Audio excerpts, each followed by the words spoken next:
కేరళలోని త్రిశూర్ జిల్లాలో పెరంగొట్కర గ్రామంలో శ్రీ విష్ణుమాయాస్వామి దేవాలయం ఇది. ఇక్కడ ప్రజలు ఈ దేవాలయాన్ని కనడీకావు శ్రీ విష్ణుమాయ కుట్టిచేతన్ దేవాలయంగా పిలుస్తారు. అత్యంత పురాతనమైన మరియు ప్రసిద్ధి చెందిన విష్ణుమాయాస్వామి దేవాలయాల్లో ఈ ఆలయం ప్రధానమైనది. శివపార్వతులు కుమారుడైన విష్ణుమాయ ఇక్కడ మహిన్వానిత శక్తిగా పూజింపబడతారు. ఈయన దుష్టశక్తుల నుండి రక్షించి భక్తుల కోరికలు తీర్చే క్షేత్రపాలక దేవుడుగా ఇక్కడ ప్రజలు నమ్ముతారు. ఈ ఆలయం చాలా పురాతనమైనది. విష్ణుమాయ కుట్టిచేతన్ అంటే విష్ణుమాయ స్వామి పార్వతీదేవి యొక్క ఆ ఎథరియల్ రూపం నుండి ఉద్భవించాడని పురాణాలు చెబుతున్నాయి. ఈయనకు 390 మంది కుట్టిచేతనులతో అనగా సహాయక శక్తులు ఇక్కడ క్షేత్రపాలకులుగా కలిసి వెలిసారని ప్రతీత. ఈ ఆలయంలో పూజా విధానాలు, వీళ్ళ ఆచారాలు అన్నీ తాంత్రికంగా పరిగణిస్తారు.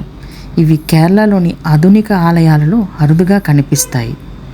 ఈ ఆలయ సమీపంలో ఒక మామిడి చెట్టు మరియు చిన్న శిలా మందిరాన్ని వల్లియచ్చన్ కుటిల్ అని పిలుస్తారు. దీనిని విష్ణుమాయ యొక్క ప్రధాన శక్తి కేంద్రంగా భావిస్తారు.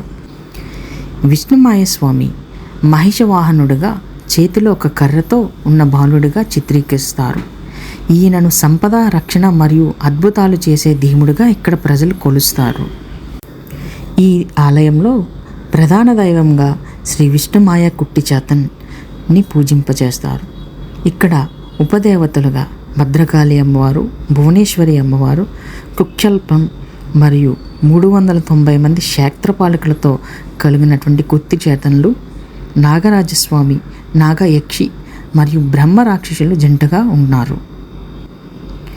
ఈ ఆలయ చరిత్రకు వస్తే ఒక ఋషి అయిన కన్నుముత్తప్పన్ యావత్ మానవాళి శ్రేయస్సు కోసం శక్తివంతమైన, సులభంగా ప్రసన్నమయ్యే దైవ సాన్నిధ్యం మరియు ఆశీస్సులు అవసరమని గ్రహించాడు. అందువల్ల అతను తన కుటుంబ దైవాన్ని ప్రసన్నం చేసుకోవడానికి కఠోర తపస్సు చేపట్టాడు. ఆ తపస్సులో ఆ దేవి అతని ముందు ప్రత్యక్షమయ్యింది.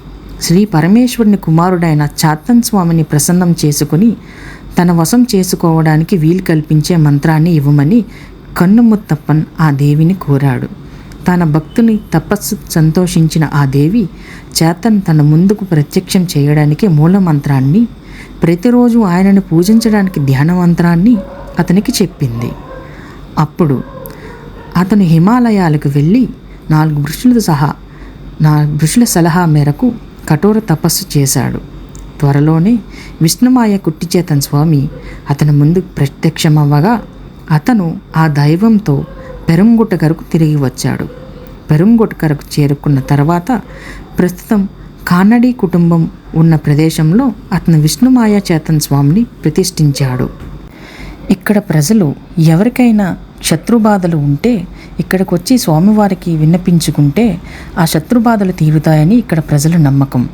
ఎవరికైనా ఎటువంటి బాధలు ఉన్నా సరే ఇక్కడ పూజారులకు చెప్తే వాళ్ళ పూజ చేసి స్వామి ముందర పెట్టి ప్రసాదం ఇస్తారు. ఆ ప్రసాదం ఇంటికి తీసుకొని వెళ్ళి ఇంట్లో పూజా మందిరంలో ఉంచుకుంటే వాళ్ళకు ఉన్నటువంటి శత్రుబాధలు తీరుతాయని ఇక్కడ ప్రజల నమ్మకం.